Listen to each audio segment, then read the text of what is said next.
దేవునికి మహిమ కలుగును గాక. మీ అందరికీ మరణాత. బాగున్నారా? మన దేవాతు దేవుని యొక్క సన్నిధి యొక్క ఆదరణ మనకు తోడుగా ఉన్నదని నమ్ముచు ఈ సమయంలో మీ అందరికీ మరొకసారి మరణాత తెలియపరుస్తున్నాను. ఇలారా ప్రభు యొక్క మహిమ గురించి ప్రార్థన చేద్దాం. పరిశుద్ధుడా పరిశుద్ధుడా, దూతల చేత భక్తుల చేత భక్తి కోటి జనము చేత నిత్యము కొని ఆడబడుతూ కీర్తించబడుతూ ఆరాధించబడుతూ స్తుతించబడుచున్న మా ప్రభువా నీ కొందనాలు. ఈ సమయంలో నీ నామాన్ని బట్టి నీ కృపను బట్టి మాకు తోడుగాను మేలుకరముగా దీవెనకరముగా ఉంచిన ప్రభువా నీకు స్తోత్రాలు. మేమేమై ఉన్నామో మా తలంపులేంటో మా ఉద్దేశాలేంటో అన్నీ ఎరిగిన దేవుడు గనుక నీ ఆత్మ నడిపింపు నాకు తోడుగా మాకు సహాయముగా అందించి మహిమ పొందమని ప్రార్థిస్తుండగా నీ సన్నిధి కాపుదల మేలైన దీవెన ఆశీర్వాదమును సహాయముగా మాకు అనుగ్రహించి మహిమ పొందమని అడుగుచున్నాను. నిలబడి నన్ను నా తలంపులు మరుగు చేయండి.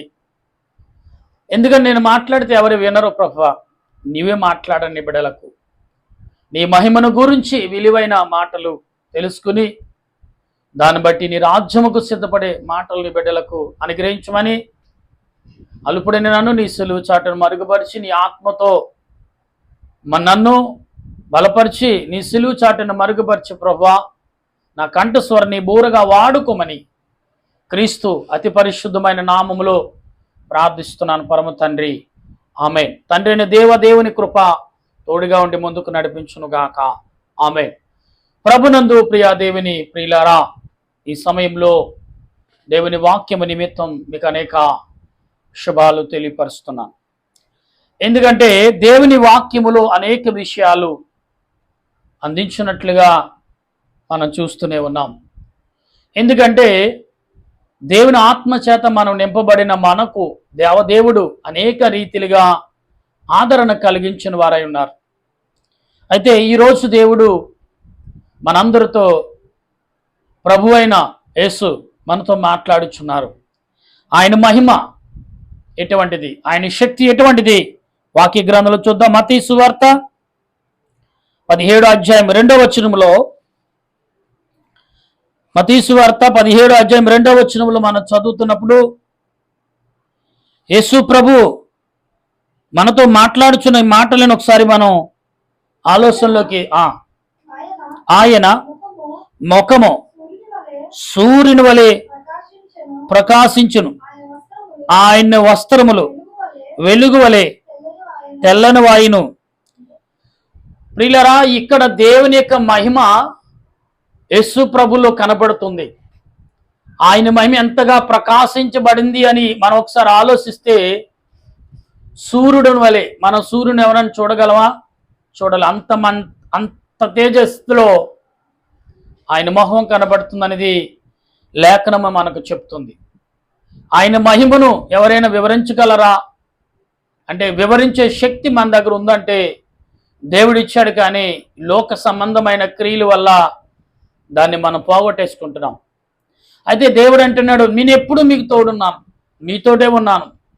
ఎంత శక్తిమంతుడైనా నేను మీ ప్రేమను బట్టి మీ ఆలోచన బట్టి నేను మీతో జీవించుటకు, మీతో నడవటకు, మీలో ఉండుటకు నేను ఇష్టపడ్డాను అని ఎన్నో ఘోరమైన పాపములు చేసిన అయినా దేవుడు నిన్ను ప్రేమిస్తున్నాడు. యేసయ్య ఆయన మహిమ నిన్ను ఆదరిస్తుంది, ఆయన మహిమ నిన్ను తాకుతుంది.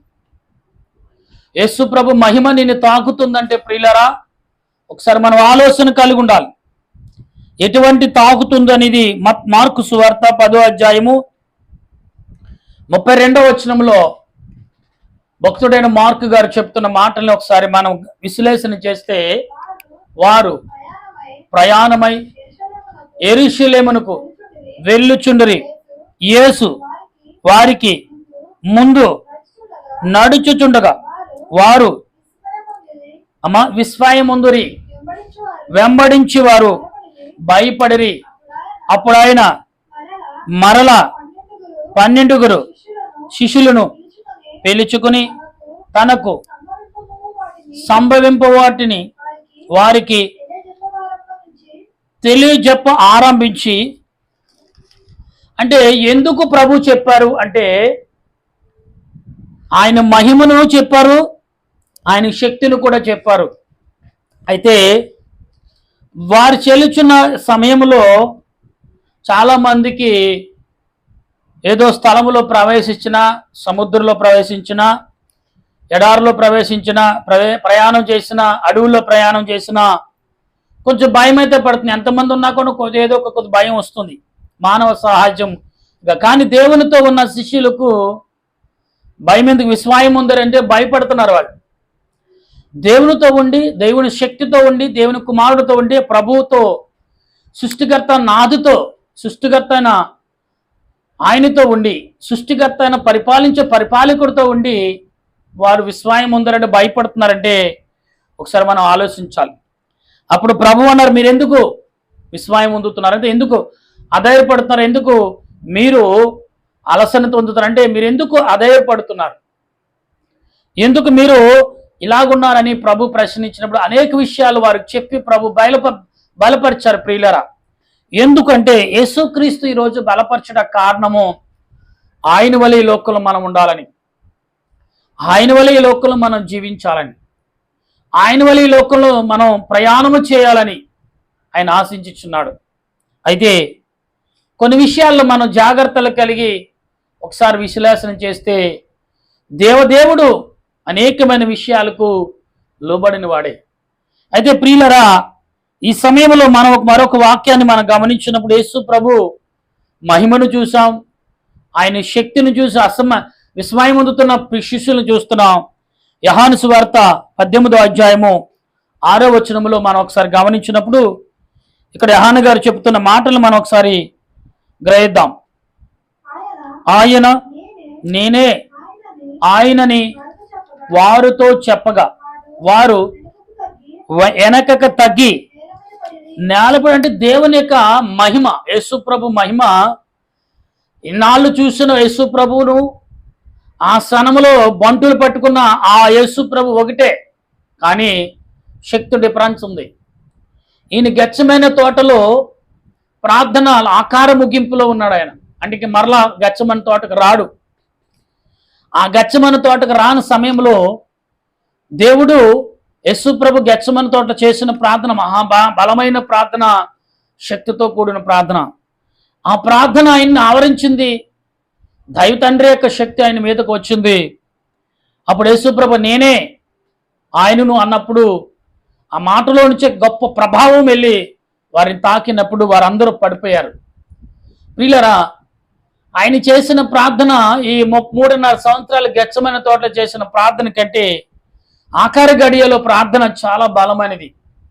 ఎందుకంటే యేసు ప్రభు ఆజ్ఞ ఇస్తాడేమైనా ప్రకృతి ఎదురు చూస్తుంది, గాలి, ఆకాశం, ఇవన్నీ యేసు ప్రభు మరి పట్టుకోటకు వచ్చిన వారిని చూస్తుంది. యేసు ప్రభు ఏమంటాడా అని, అది ఏమనలేదు, ఒకే ఒక మాట, ఆయన నేనే అన్నాడు. ఆ మాటలోనే ఆయనలో వచ్చిన గాలి ఎంత ప్రభావంగా వారిని తాకిందంటే చూడండి ప్రియులారా, 300 మెగావాట్లు శక్తి పవర్ ఎలా కరెంట్ ఉంటుందో అంతకంటే ఎక్కువగా ఆయన నోట్లోంచి యొక్క శబ్దం బయటికి వెళ్ళి వారిని తాకినట్లుగా చరిత్ర చెప్తుంది. అంటే నోటి శక్తి అంత బలమైనది యేసు ప్రభుది.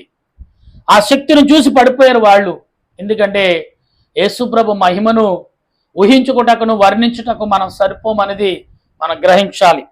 ప్రియులరా, ఇక్కడ 4వ వచనం మనం చదువుతుండగా ప్రియులరా, లూకాసు వార్త 6వ అధ్యాయము మనం ఒకసారి చదివినప్పుడు 19వ వచనంలో 6:19లో లూకా గారు చెప్తున్న మాటని ఒకసారి గ్రహించినప్పుడు ఇక్కడ ఏమంటున్నాడు ఆయన, ప్రభావము ఆయనలో నుండి బయలుదేరి అందరినీ స్వస్థపరచుచుండును. అంటే యేసుప్రభు మహిమ ఎలాంటిదంటే ఆశీర్వదించి తప్ప హాని చేసేది కాదు. ఆయనలోంచి వెళ్ళే ఒక బలమైన ప్రభావం ఏదైతే ఉందో ఆ అవతల వారిని, కుంటివారు ఉంటే కాళ్ళను బాగు చేసేది, గుడ్డివారికి అయితే కళ్ళు ఇచ్చేది, మూగవారికి అయితే చెవిటిని మరి వినికిడినిచ్చేది, దరిద్రులకైతే దీనస్థితిని బాగొట్టి బలాన్నిచ్చేదే ఆయన ప్రభావం. ఆయన నోటి మాట కూడా అంత శక్తిది. ప్రభునందు ప్రభావం నేనే ఆయనను అన్నప్పుడు ఎంత ప్రభావం బయటికి వెళ్ళిందో, ఆయన నోటితో అంతరాత్మగా ప్రార్థన చేసి తలంచినప్పుడు ఆయనలో ఉన్న ప్రభావం కూడా ఎదుటి వారిని అలా బలపరిచిందంటే యేసు ప్రభు దేవదేవునిక మహిమ ఎక్కడ వాడాలో అక్కడే వాడాడని అన్నప్పుడు వాడలేదు. అందుకనే ఇవాళ చాలా మంది కూడా అధికారం ఉందని కొందరు, అవకాశం వచ్చిందని కొందరు ఇష్టాసరంగా మాట్లాడుతున్నారు. తప్పది, మాట్లాడకండి, మానుకోండి. ఎందుకంటే దేవుని యొక్క మహిమ అది చాలా శక్తితో కూడినది. దేవుని ప్రభావము చాలా బలముతో కూడినది. ఆయన శక్తితో మీరు ఆటలాడకండి అనేది వాక్యం చెప్తుంది. కాబట్టి ఆటలాడితే దానికి వ్యతిరేకంగా జయించే శక్తి మీకు ఉండాలి. అవును, సాతానుని జయించే శక్తి ఉంది కాబట్టి యేసు ప్రభు గద్దించాడు. ఆ గద్దింపుకి సాతాను వెళ్ళిపోయాడు. ఒక ప్రశ్న మీకు అందరికీ, ప్రియులారా, యేసు ప్రభు సాతాను గాడు యేసు ప్రభుని ప్రశ్నించినప్పుడు యేసు ప్రభు శక్తిమంతుడు, ఆయన ప్రభావం ఏంటో తెలుసు. అయితే మానవ శరీరం ధరించిన తర్వాత ఆయన మానవుడిగా ఉన్నాడని మాత్రమే సాతానుకు తెలుసు. కానీ దేవుని తండ్రి యొక్క దేవదేవుని యొక్క శక్తి, వాడు ఎప్పుడైతే పరలోకానికి తోసివేయబడ్డాడో వాడి శక్తి మీద ఆధారపడ్డాడు. కానీ దైవ శక్తిని మర్చారు. అంటే వాడికి లేదు ఆ దైవ శక్తి. అంత జ్ఞానం దేవుడు మరుగు చేసేసాడు. అందుకు కాబట్టి దేవుని మీద మహాకక్ష కలిగి ఉన్నాడు సాతానుగాడు. ఆ కక్షతోటే యేసు ప్రభు దగ్గరికి వచ్చాడు. యేసు ప్రభుని శోధిస్తున్నాడు. కానీ సర్లే, వచ్చిన వాడు లూసిఫర్ కదా అని మౌనంగా ఉన్నాడు. కానీ శోధించడం మొదలుపెట్టాడు. ఎస్, ఎవరైనా ఓర్పుని సహనాన్ని పరీక్షిస్తారు. సాతానుగాడు యేసు ప్రభుని మహాభయంకరమైన సహనాన్ని ఆయనలో చూడాలని చూశాడు. ఆయన సహనమును తోటి ఆయన ఓర్పును భరించాడు. ఇంకా వేధిస్తున్నప్పుడు సాతాను నన్ను శోధించుకుని వెళ్ళిపో అన్నాడు. అంటే వాడి కేవలం శోధించడానికి వచ్చాడనేదే యేసు ప్రభు మొదట వాడిన గద్దింపు అదే మాట. తర్వాత యవనస్తుడిలోను దురాత్మ పట్టినప్పుడు ఆ దురాత్మను వెళ్ళగొట్టాడు. రెండోది, మూడోసారి దేవాలయంలో కొరడాలు పట్టుకుని గద్దించాడు. ఈ మూడు గద్దింపులు దేవుడు యేసు ప్రభు ఆయన దేవుని కుమారుడిగా చేసిన పనులు.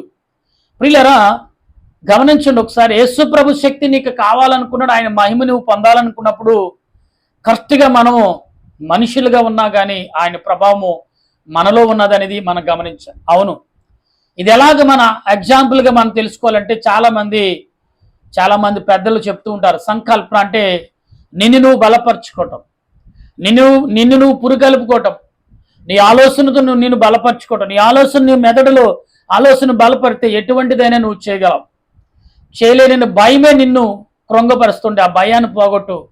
అదే దేవుడిచ్చిన ఆయుధం. భయం నీలో ఉంటే దేమీ చేయలేవు. ఎంత బలవంతుడైనా చీపురు పూల కూడా లెగదీలేడు. అదే ఏమీ లేని వాడు, ఇవాళ కాళ్ళు చేతులు లేని వారు వారి పనులు ఎలా చేసుకున్నారంటే సంకల్పన, దేవునిచ్చిన జ్ఞానం మీద ఆధారపడి ముందుకు సాగుతున్నారు. ఎస్, దేవుడు జ్ఞానము నీకు ఇచ్చిన జ్ఞానం ఎటువంటిదంటే నిన్ను బలపరుచుకునేది, అనేకులకు ఆదర్శంగా నిలిచే బలాన్ని దేవుడిస్తాడు. సామాన్యమైన బలము నీకెవడు. కాబట్టి ఆయన మహిమ ఎటువంటిదో ఒకసారి మనం ఆకార వచనం చూసుకుని ఈ దినం పాఠం ముగించుకుందాం.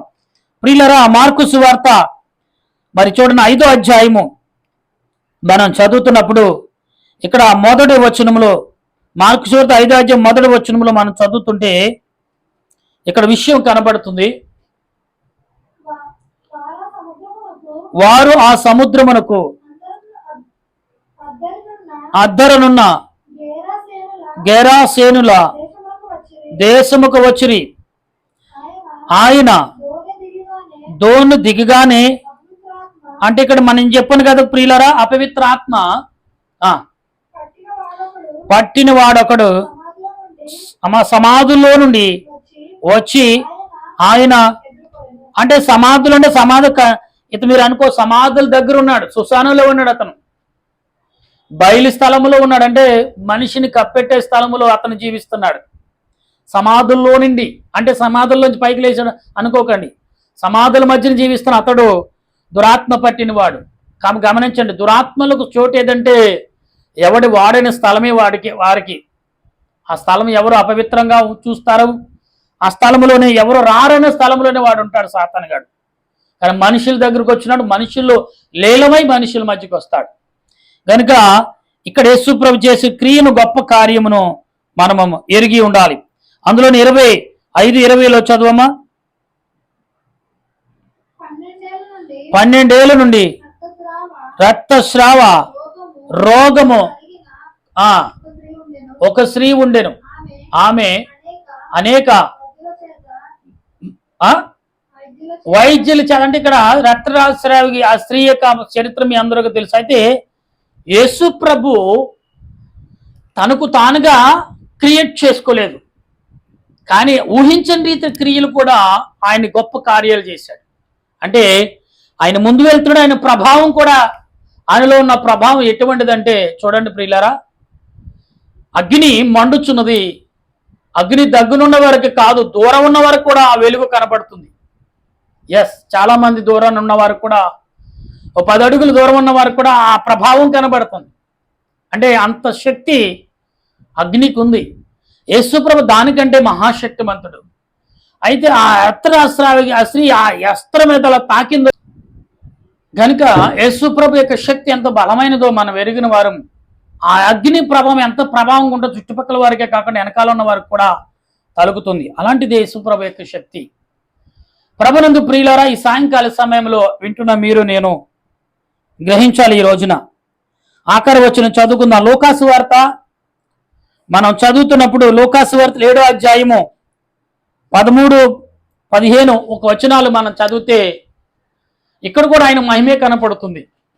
ఎటువంటి ప్రభావం అంటే 7వ అధ్యాయం 13వ వచనం. ఎటువంటి ప్రభావం అంటే ఆయన మహిమను మనం పొందేవారముగా ఉండవలసిన అమ్మా ప్రభువు ఆమెను చూచి ఆమె యందు కనికరపడి ఏడవద్దని ఆమెతో చెప్పి దగ్గరకు వచ్చి అమ్మా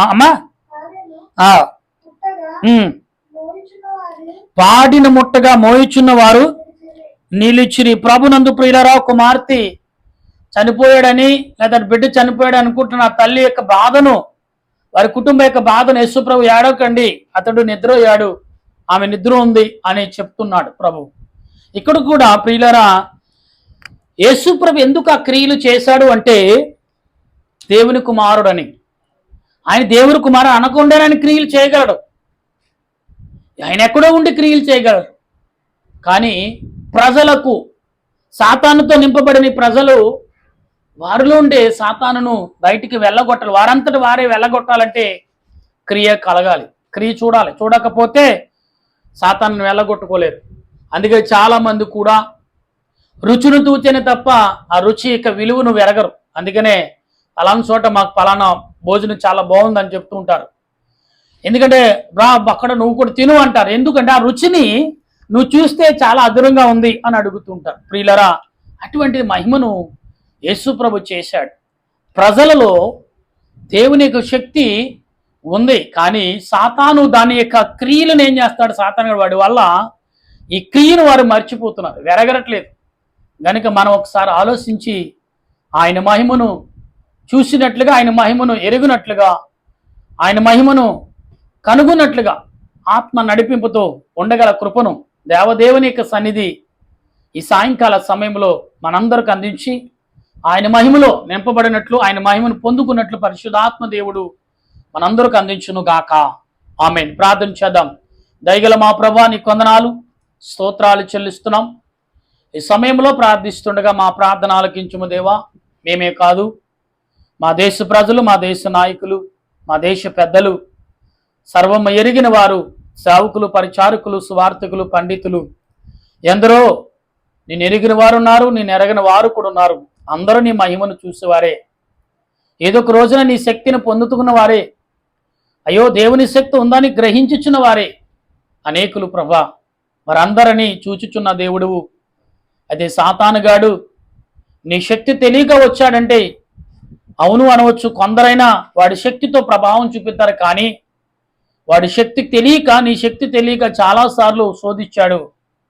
కానీ నీ శక్తి పవరము ఏంటో చూశాక మరలా నీ దగ్గరికి రాలేదు. అటువంటిది నాయన నీ మహిమను మాలో ఉన్నదని, నీ శక్తి మాలో ఉన్నదని, నీ ప్రభావం మాలో ఉన్నదని ప్రతి స్త్రీ, ప్రతి పురుషుడు, ప్రతి బిడ్డ, ప్రతి తల్లి, ప్రతి తండ్రి, ప్రతి దేశ పెద్ద నాయకులు ఎవరైనా కానీ దేవుని యొక్క మహిమతో, దేవుని యొక్క ఆత్మతో, దేవుని యొక్క ప్రాణముతో నేను నివసిస్తున్నానని ప్రతి వారు నడుచుకుని కృపదాయిత్యమని, జరుగుతున్న ఎలక్షన్, జరగబోతున్న నాయకులు ఎవరైతే నియమించునని ఎవరి యొక్క అదృష్టాన్ని వారు పరీక్షించుకునే దినము ప్రభా. నాయకులుగా ప్రజలకు మేలు చేసేవారు ఎవరో, మేలుని పొందేవారు ఎవరో, వారందరిని నీ ఆత్మకు నీ చేతులకు అప్పగిస్తూ అలుపుడైన నేను చేస్తున్న ఈ ప్రార్థన అంగీకరించి మరొక్కసారి నా దేశ ప్రజలను 29 రాష్ట్రాల యొక్క యావత్ ప్రపంచ దేశ రాష్ట్రాలను దీవించి మహిమ పొందమని ఆత్మరూపుడైన క్రీస్తు నామములో ప్రార్థన చేయుచున్నాను పరమ తండ్రి, ఆమేన్. మన తండ్రి అయిన దేవుని ప్రేమ, దేవాతి దేవుని సహాయము ఇప్పుడు ఎల్లప్పుడూ సదా తోడుగా ఉండి ఆయన రాకడకు సిద్ధపరచును గాక. ఆమేన్, ఆమేన్, ఆమేన్. అందరికి వందనాలు. మరణాత.